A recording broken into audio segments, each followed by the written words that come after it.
Salve galera, tudo bem? Bem-vindos ao canal Novo Éon, onde você encontra tudo sobre a Era de Aquário. Vamos conversar? Bora!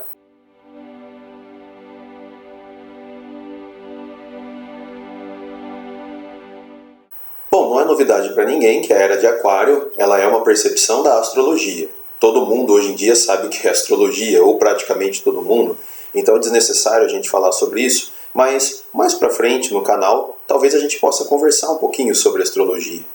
Por hora, basta a gente pensar que as eras astrológicas, como é a Era de Aquário, é um período de aproximadamente 2.500 a 3.000 anos, em que certas energias vão atuar, certas energias estarão presentes. Então, cada um dos 12 signos do zodíaco que nós conhecemos, de Áries até Peixes, tem as suas características, né? Vamos lá. Áries é o signo dos começos, dos inícios, é o signo do impulso, o signo de fogo, o signo cardeal. Cardeal é tudo aquilo que nos dá direção, é tudo aquilo que nos dá para onde ir, né? Então, é o primeiro passo, o signo de Áries, representaria o primeiro passo dentro da doutrina astrológica, não é?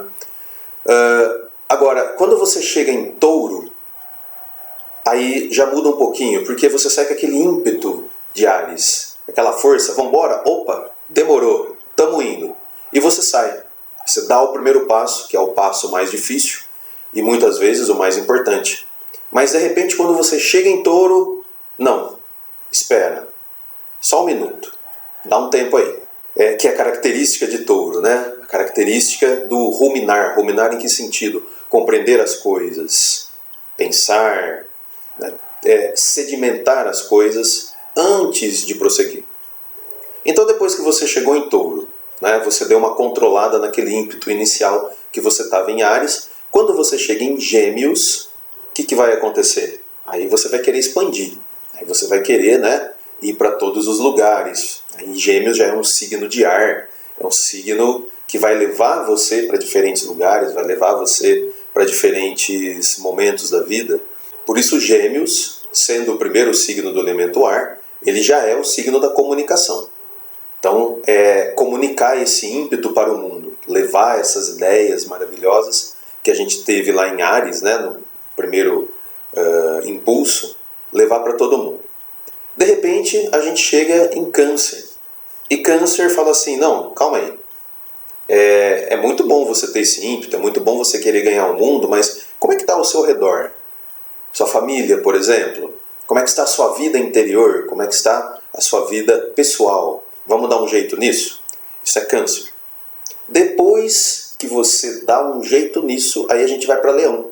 Leão que é o signo da expressividade, da autoexpressão, daquela vontade de deixar um legado, de mostrar quem você realmente é, mas para os outros. Na sequência, vem quem? Virgem. Bom, já que você quer mostrar quem você é para o mundo, bem, então você precisa fazer isso direito. Vamos aprender a desenvolver algumas habilidades?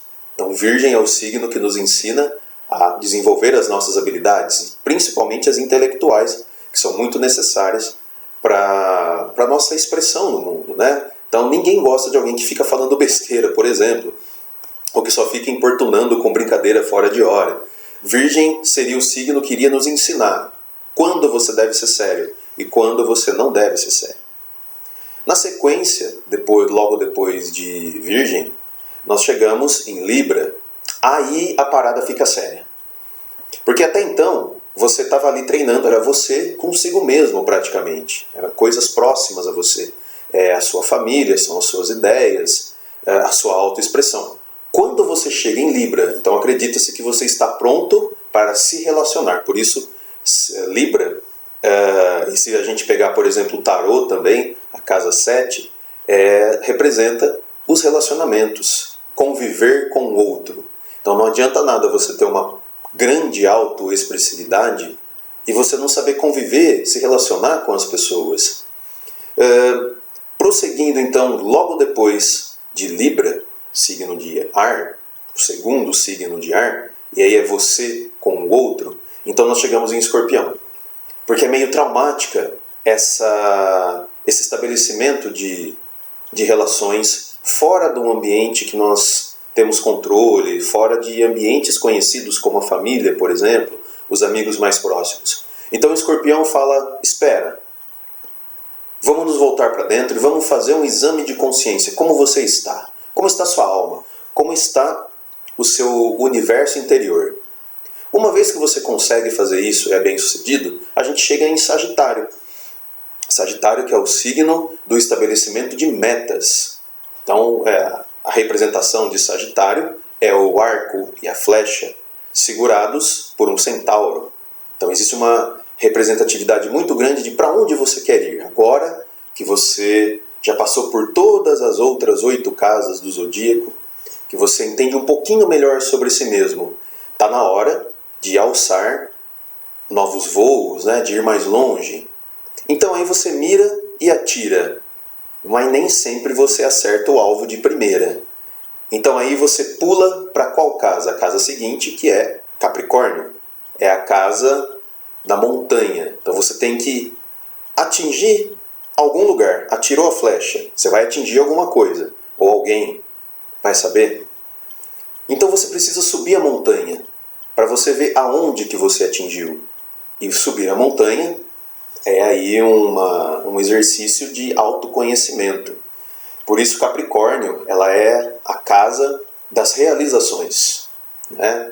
É o signo, perdão, e também a casa, né? A casa de Capricórnio é o signo e a casa da realização das coisas. Então, o que você consegue realizar. E a alegoria da montanha é interessante porque você chegar no topo é uma parada difícil. Não é uma coisa que você consegue da noite para o dia.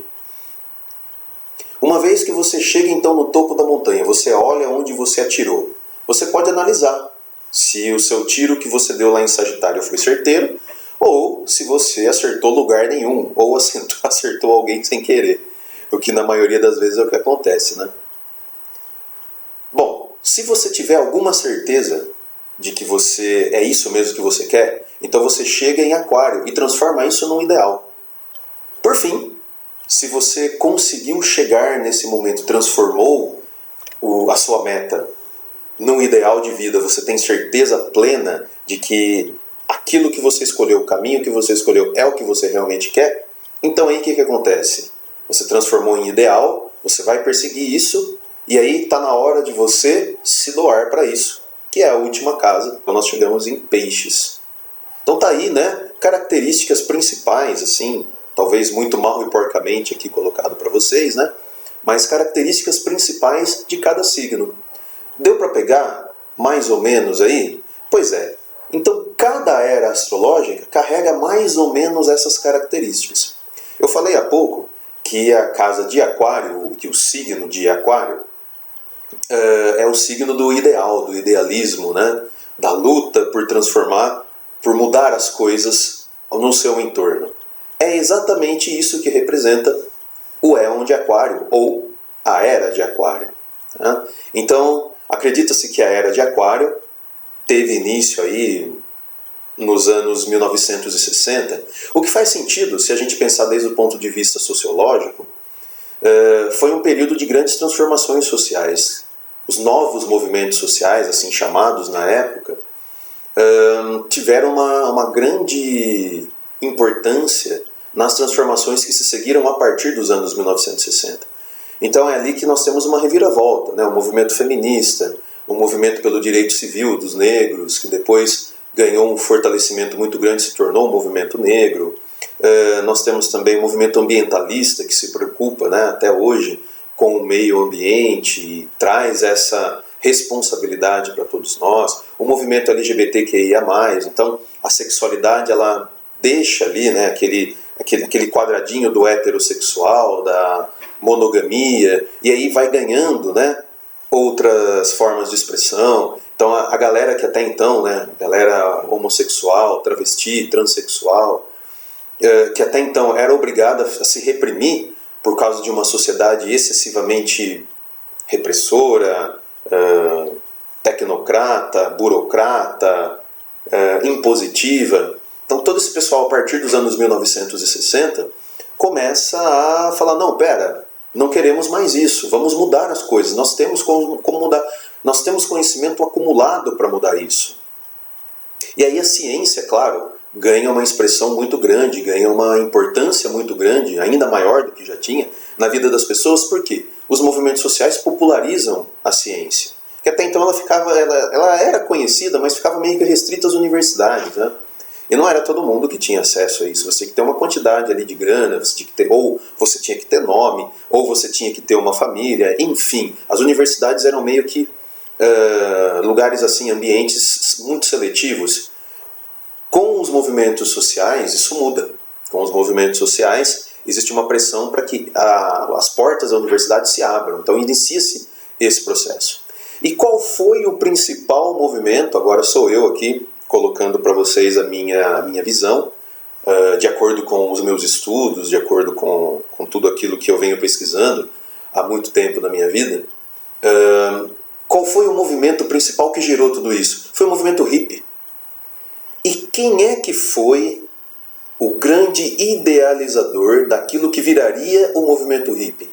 Pois é, um cara chamado Paramahansa Yogananda, um grande mestre yogi do século XX, muito famoso, que foi um cara que recebeu a missão do Cristo, do homem, do próprio Jesus aí, do manda-chuva, do chefão, chegou no mestre, né, do Paramahansa Yogananda, na Índia, que ele estava num mosteiro, né, se preparando, se tornando um mestre yogi. Então o mestre dele, que é o Sri Yukteswarji, meio difícil de pronunciar esse nome, mas depois vai estar aí para vocês na descrição, né? Recebeu o contato do homem, do Cristo, do Jesus, do grandão, e aí chegou no Paramahansa e falou assim: a parada é a seguinte, meu filho, você vai ter que ir para a América.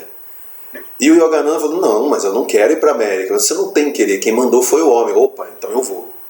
E aí, com essa missão que o Paramahansa Yogananda recebeu do homem, do próprio Cristo, né? Ele vem para a América e funda uma sociedade muito importante, que ela existe até hoje, né? Que é a Self-Realization Fellowship, né? A Sociedade da Autorrealização. E ele começa a trazer para os ocidentais, né? Vai vendo onde? Estados Unidos da América, hein? É uma sociedade completamente tomada, afundada ali na ignorância do consumismo e do trabalho desenfreado para consumir, né? Isso lá no início ali do século XX, né? Anos 1920, mais ou menos, que ele chega e começa esse trabalho, e o cara começa do nada, vai fundando essa sociedade. E aí ele vai trazendo esses ideais do budismo que antes ficavam restritos aos grandes mestres indianos, mesmo na própria Índia, né? A gente não pode ser ingênuo de achar que todo indiano é mestre yogi, né? A ignorância, a insensatez, o consumismo, o desejo de possuir coisas, de possuir bens, o desejo de autoexpressão para o poder é uma coisa assim geral, é própria de nós humanos. Nós nascemos já com todos esses embriões dentro de nós. Então aí, velho, Paramahansa Yogananda começa a trazer, né, aqueles ideais de autocontrole, aqueles ideais de uma vida mais regrada, mais tranquila, uma vida mais freada, sem toda aquela correria, o cuidar mais de si. Isso me lembra até o livro, né, o terceiro tomo do História da Sexualidade, do Michel Foucault, o cuidado de si, em certos aspectos. Sugiro a vocês, é uma boa leitura para a gente compreender, né, essa relação de cada um com o seu corpo.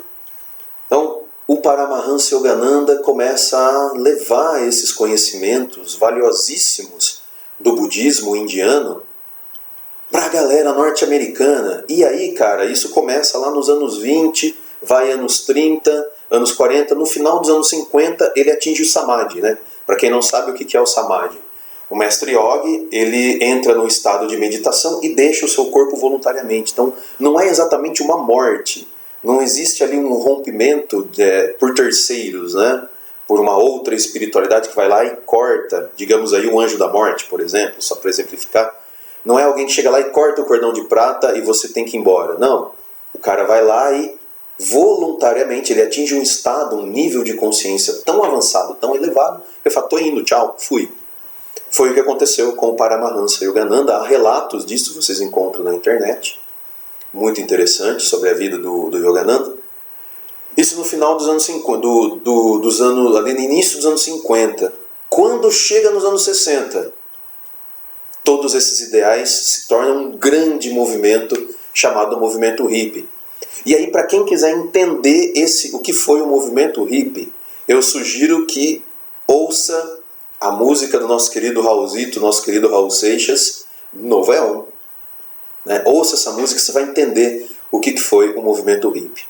Bom, então a galera fala, que a era de Aquário ela começou mais ou menos nessa época. Eu discordo, eu acho que ela começou bem antes. Quer saber quando? Não perca o próximo vídeo. Gostou do conteúdo? Dá uma curtidinha, dá um likezinho pra gente aí, dá uma força pro nosso trabalho, tá bom? E volta na próxima, logo logo tem mais conteúdo pra vocês. Beijo, abraço, tchau, fui. Fiquem com Deus, com Buda, com Odin, com Thor, com quem vocês quiserem.